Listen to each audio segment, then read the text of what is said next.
Hello అండి, welcome back to my channel mom's kitchen Telugu. ఈరోజు నా డైలీ వ్లాగ్ చేస్తున్నానండి. నేను పొద్దున్నే 5:40కి లేచాను. ఫ్రెష్ అప్ అయ్యి బయట వచ్చి పిల్లల కోసం లంచ్ బాక్స్ రెడీ చేయబోతున్నానండి. అందుకు నేను కొత్తిమీర చట్నీ చేయబోతున్నాను. ఈ చట్నీతో రైస్ కలిపి పిల్లలకి లంచ్ ప్యాక్ చేస్తానండి. దీనికి ముందుగా కడాయి పెట్టుకొని కాస్త ఆయిల్ వేడి చేశాక కొన్ని పచ్చిమిర్చి, జీలకర్ర వేసాను. గుప్పెడు కట్ చేసిన ఆనియన్స్ని కూడా వేసుకొని బాగా వేయించుకున్నానండి. ఆ తర్వాత కొత్తిమీర ఉంటుంది కదా, దాన్నంతా ఆకులు సపరేట్ చేసి పండిన ఆకులంతా కూడా వేరు చేసేసి మంచినీళ్ళల్లో మట్టి లేకుండా కొత్తిమీరనంతా కూడా వాష్ చేసుకుని దాన్ని కూడా కడాయిలో వేసి చక్కగా వేయించి పెట్టుకోవాలండి.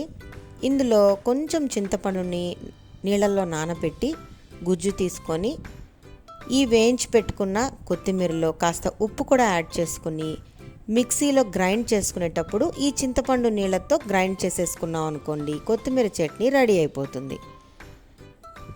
చూస్తున్నారు కదండి, కొత్తిమీర చట్నీ రెడీ అయిపోయింది.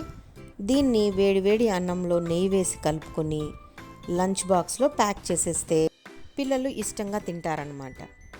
దీనికి కాంబినేషన్గా మా పిల్లలకు బ్యాట్ వడియాలు కానీ అప్పడాలు కానీ చాలా ఇష్టం అండి. ఈరోజు నేను బ్యాట్ వడియాలు వేయించబోతున్నాను. చాలా టేస్టీగా ఉంటాయి. ఇలాంటి చట్నీస్లోకి వడియాలు కానీ అప్పడాలు కానీ సూపర్ కాంబినేషన్. సో మా పిల్లల కోసం లంచ్ బాక్స్ రెడీ అయిపోయిందండి. ఇక బ్యాట్ వడియాలు వేయించి అవి కూడా ప్యాక్ చేసేసాను అనుకోండి, పిల్లలు స్కూల్కి బయలుదేరేస్తారు. ఇక మా లంచ్లోకి నేను ఈరోజు వెరైటీగా ఉల్లికాడలు ఫ్రై చేయబోతున్నానండి. మీకు తెలుసా, ఈ ఉల్లికాడలు భలే టేస్టీగా ఉంటాయి. ఇప్పుడు సీజన్లో చాలా విరివిగా దొరుకుతాయండి మార్కెట్లో. ఈ ఉల్లికాడలు లేతవి కొనుక్కొని నేను చూపించిన సైజులో వాటిని కట్ చేసుకోవాలి. ఈ ముందు పక్క ఉల్లి పూలు ఉంటాయి కదా, అవి కూడా చాలా టేస్టీగా ఉంటాయి. కాబట్టి అవన్నీ కూడా తుంచి ఇలా చక్కగా వాటర్లో వాష్ చేసుకొని పక్కన పెట్టుకోండి. ఇప్పుడు ఎలా తయారు చేయాలో నేను మీకు డీటెయిల్డ్గా చూపిస్తున్నాను. ముందు కడాయిలో నూనె వేడి చేసుకొని ఉద్దిపప్పు ఆవాలు, కాస్త జీలకర్ర, కరివేపాకు, గుప్పెడు ఆనియన్స్ని వేసి ఒక 8 వెల్లుల్లిపాయల్ని కచ్చాపచ్చాగా దంచుకొని వాటిని కూడా అందులో యాడ్ చేసుకొని కాసేపు వేయించుకోవాలి. తర్వాత కొంచెం పసుపు కూడా యాడ్ చేసుకోవాలి. ఆ తర్వాత మనం పచ్చి ఉల్లికాడలను కూడా అందులో యాడ్ చేసుకొని కాసేపు బాగా సిమ్లో పెట్టుకొని చక్కగా వేయించుకోవాలి. ఇవి కాసేపు ఉడకాలి కాబట్టి మూత పెట్టి అప్పుడప్పుడు కలుపుకుంటూ ఉల్లికాడలు చక్కగా ఉడికే వరకు వేయిస్తూ ఉండాలి. ఇప్పుడు ఉప్పు సరిపడా అందులో కలుపుకోవాలి. మూత పెట్టి ఉల్లికాడల్ని చక్కగా వేయిస్తూ ఉండాలన్నమాట. కొద్దిసేపు తర్వాత ఉల్లికాడలన్నీ కూడా కాస్త మగ్గుతాయి. ఇప్పుడు చిటికెడు జీలకర్ర పౌడర్, కొంచెం ధనియాల పొడి, కొంచెం కారపొడి కూడా అందులో మిక్స్ చేసుకోవాలి. వీటన్నిటిని కూడా బాగా కలుపుకొని ఉల్లికాడలంతా కూడా మెత్తపడే వరకు కలుపుతూ ఉండాలి. ఇప్పుడు వేరుశెనగ గింజలు, వెల్లుల్లి, ఎండుమిర్చి వేసి కాస్త కచ్చాపచ్చగా మిక్సీలో గ్రైండ్ చేసుకున్న పొడిని ఇందులో మిక్స్ చేసుకోవాలి. అంతే అండి, కాసేపు వేయించాక ఉల్లికాడల ఫ్రై రెడీ అయిపోతుంది. వెరీ టేస్టీ అండి. వేడి వేడి అన్నంలోకి చాలా బాగుంటుంది. పప్పన్నం, రసంలోకి కూడా చాలా మంచి కాంబినేషన్ అండి. ఈ సీజన్లో చాలా బాగా దొరుకుతాయి. ఒక్కసారి మీరు కూడా ట్రై చేయండి, చాలా బాగుంటుంది. ఈ ఉల్లికాడలు ఎగ్ వేసి నేను పొరుటు కూడా చేశానండి. నా ప్రీవియస్ వీడియోస్లో ఉంది, ఒకసారి వాచ్ చేయండి. వీలైతే నేను లింక్ని డిస్క్రిప్షన్ బాక్స్లో ఇస్తాను. పిల్లలకేమో లంచ్ బాక్స్ ఇచ్చేసాను. మా లంచ్కి ఉల్లికాడలు ఫ్రై చేసేసాక బ్రేక్ఫాస్ట్లోకి కమ్మని తాతల కాలం నాటి ఎనర్జీ ఫుడ్ని రెడీ చేశానండి. అదేంటో కాదు, సద్దన్నం అండి.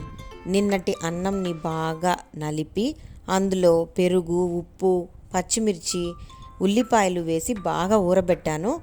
ఆ ఎనర్జీ ఫుడ్నే ఈరోజు నేను బ్రేక్ఫాస్ట్గా తీసుకోబోతున్నానండి. కడుపులో చల్లగా ఉంటుంది. ఈ వేసవి కాలంలో ఇలాంటి మజ్జిగ వేసిన సద్దన్నం తీసుకుంటే, లేదా అంబలి అంటాం కదా, అలాంటివి తీసుకుంటే చాలా బాగుంటుంది. ఇంకా ఎనర్జీ కావాలంటే రాగి మాల్ట్ కూడా తీసుకోవచ్చు. ఇక అలాగే కాస్త అన్నంలో మజ్జిగ, ఉప్పు వేసి 2 చుక్కల నిమ్మరసం కూడా వేస్తున్నాను ఉల్లిపాయలతో పాటు. చాలా కమ్మగా ఉంటుందండి ఇది కూడా. ఇదేమో మా చుట్టుపక్కల ఉండే సర్వెంట్స్ ఉంటారు కదా, వాళ్ళ కోసం నేను తయారు చేస్తున్నాను. ఎండలో చాలా కష్టపడుతూ ఉంటారండి వాళ్ళు, గార్డెన్లో కానీ ఈ రోడ్స్ క్లీనింగ్లో కానీ. అందుకని నేను అన్నం చేసి వాళ్ళ కోసం అందులో మజ్జిగ ఉప్పు కలిపి నైట్ ఊరబెట్టేస్తాను. పొద్దున్నే లేచి దాన్ని కలిపి వాళ్ళకి ఇస్తానన్నమాట. దాంట్లో కాస్త ఊరగాయ వేసిస్తాను నంజుకోవడానికి. ఈ తాత చాలా కష్టపడుతూ ఉంటాడండి, అందుకని ఈయనకు ఫస్ట్ పిలిచి ఇచ్చి తర్వాత మిగతా మెయిడ్స్కి ఇచ్చేస్తాను. ఇక నేను చకచకా రెడీ అయిపోయి దేవుడికి పూజ చేసేసుకున్నానండి. తర్వాత క్లినిక్కి బయలుదేరేసాను. మధ్యాహ్నం మా అమ్మగారింటికి వెళ్తే అక్కడ నాకు మంచి వాటర్ మిలన్ జ్యూస్ కూల్గా ఒక గ్లాస్ ఇచ్చారండి, చాలా బాగుండింది. ఆ తర్వాత ఇక ఇంటికి వచ్చేసాక నైట్ డిన్నర్కి నేను గ్రీన్ పీస్ పలావ్ చేశానండి. ఇది చాలా ఈజీ అండి. కుక్కర్లో నెయ్యి కొంచెం నూనె కొంచెం వేసి బిర్యానీ ఆకు, హోల్ గరం మసాలా దినుసులన్నీ కూడా వేసి పుదీనా కట్ చేసిన ఆనియన్స్ కూడా వేసుకున్నాక గ్రీన్ పీస్ ఉంటుంది కదా, పచ్చి బఠానీలు అవి వేసుకోవాలి. కాస్త అల్లం మసాలా వేసుకున్నాక బాస్మతి బియ్యం నానబెట్టి అందులో వేసి 1 గ్లాస్కి 2 గ్లాసుల నీళ్లు పోసి 2 విజిల్స్ వచ్చే వరకు కుక్కర్ పెట్టుకోవాలి. అన్నట్లు తగినంత ఉప్పు కూడా వేసుకోవాలండి. ప్రెషర్ అంతా రిలీజ్ అయ్యాక 2 స్పూన్ల నెయ్యి కూడా యాడ్ చేసుకుంటే చాలా స్మూత్గా నోట్లో కరిగిపోయే గ్రీన్ పీస్ పలావ్ రెడీ అయిపోతుంది. ఇది చాలా టేస్టీగా ఉంటుంది. ఒకసారి మీరు కూడా ట్రై చేయండి ఫ్రెండ్స్. అంతే అండి, ఈ వీడియోని నేను ఇక్కడ ఎండ్ చేస్తున్నాను. ఈరోజు నా డైలీ రొటీన్ ఇలా ఉందన్నమాట. మీకు నచ్చితే మీరు లైక్ చేయండి, అలాగే వీడియోని మీ ఫ్రెండ్స్కి షేర్ చేయండి. Thanks for watching friends. Catch you later. Bye bye.